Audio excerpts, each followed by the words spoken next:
Hello there. George Orwell's Animal Farm.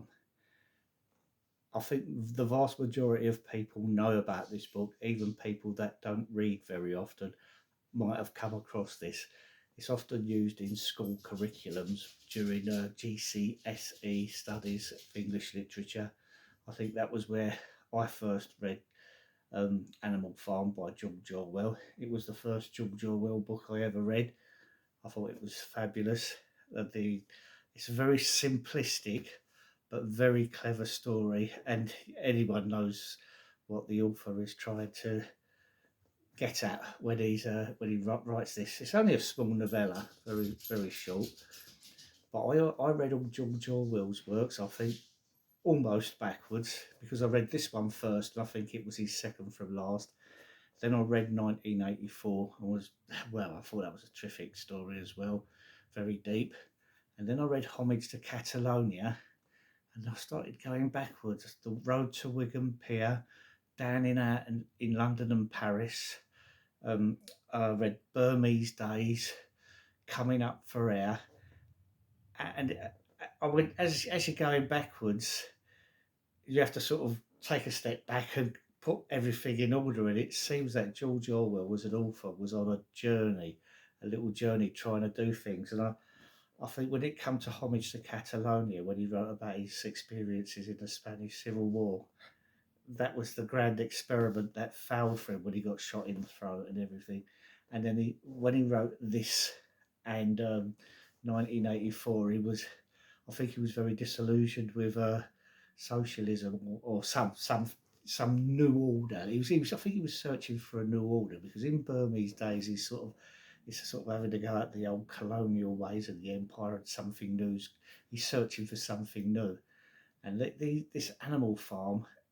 It's just a simple little story, but Animal Farm says it all. You know, looking for something new, looking for a way out of a tyranny, and only to discover that you're replacing it with something new, but it will develop into another tyranny just the same in the end.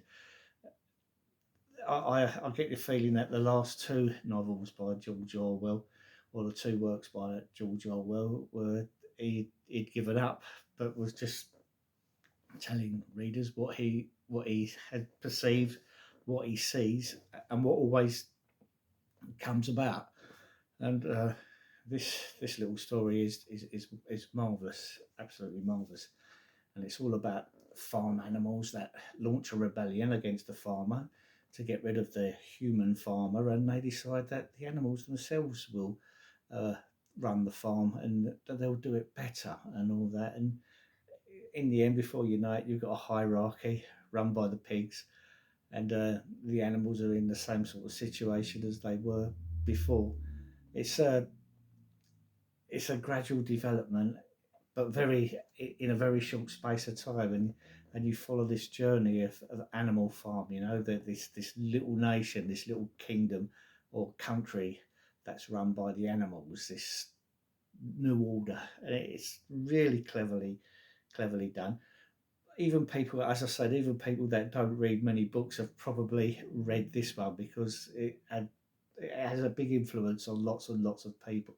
Even people that don't read very much are influenced by it and have things to say about it. But anyway, if in the unlikely event you've never read Animal Farm, then I would earnestly advise do so because it's a splendid novel. Very, very good indeed. Good luck. All the best.